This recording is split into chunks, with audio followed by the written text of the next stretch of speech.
আজ আমি দেখাবো এই গ্রীষ্মের দুপুরে ভাতের প্রথম পাতে একটু তেতো কিভাবে আমরা খেয়ে থাকি।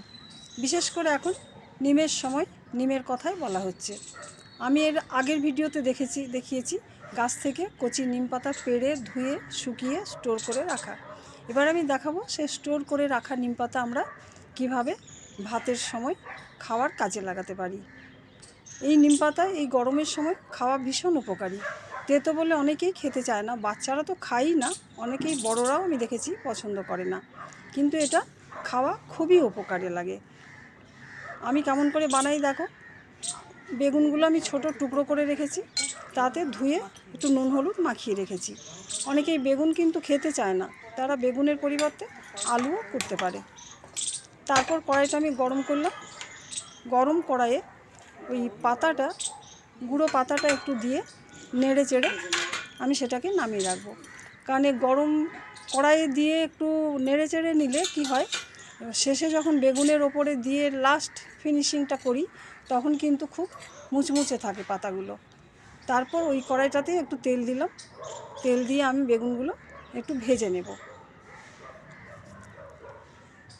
আলু দিয়ে ঠিক এইভাবেই করা যায়, যেমন বেগুনটা টুকরো করে করেছি, আলুটাও সেরকম ছোট ছোট করে কেটে তারপর এইভাবে ধুয়ে নুন হলুদ মাখিয়ে ঠিক এইভাবেই ভেজে নিম দিয়ে, ব্যাস আমার দরকার তেঁতোটা খাওয়া, তাতে বেগুন হোক বা আলু যেটা দিয়েই হোক, ভাতের প্রথম পাতে একটু তেঁতো খাওয়া।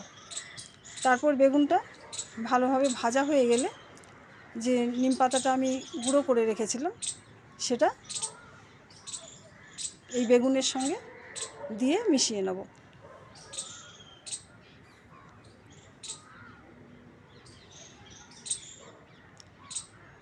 যেহেতু বেগুনে আমি নুন হলুদ মাখিয়ে রেখেছিলাম, তার জন্য আর কোনো কিছু দেওয়ার দরকার হবে না। এই বেগুনের গায়ের মধ্যে যেটুকু তেল আছে নিম পাতাটা সেটার মধ্যেই হয়ে যাবে ভাজা, কারণ এতে বেশি তেল দরকার হয় না। এটা ভীষণ উপকারী এই গরমের সময়। বারেই বলছি, এখনও গরমটা অনেকটাই আছে, তাই দেখো একটু প্রত্যেকেই যে ভাতের প্রথম পাতে খুব তো একটা বেশি নিম খাওয়া যায় না, একটুখানি, কিন্তু ওই একটুখানি খেলে যে আমাদের কত উপকার হয় সে তো নিশ্চয়ই প্রত্যেকেই জানো। তাই এটা অবহেলা না করে একটু খেতে চেষ্টা করো। তারপর ভাজা হয়ে গেলে দেখবে তেঁতোটা কিন্তু একদমই থাকে না, যতটা মনে হয় তেঁতো অতটা কিন্তু তেঁতো নয়, কিন্তু ওই তেঁতোটাই আমাদের খুব উপকারে লাগে। তাই এইভাবে ভেজে নিয়ে একটু খেয়ে দেখো কেমন লাগে। যদি সেরকম ভালো লাগে, জানি কেউ হয়তো ভালো লাগবে এ কথা বলবে না, তবুও বলছি যদি ভালো লেগে থাকে তাহলে আমাকে কমেন্টে জানিও।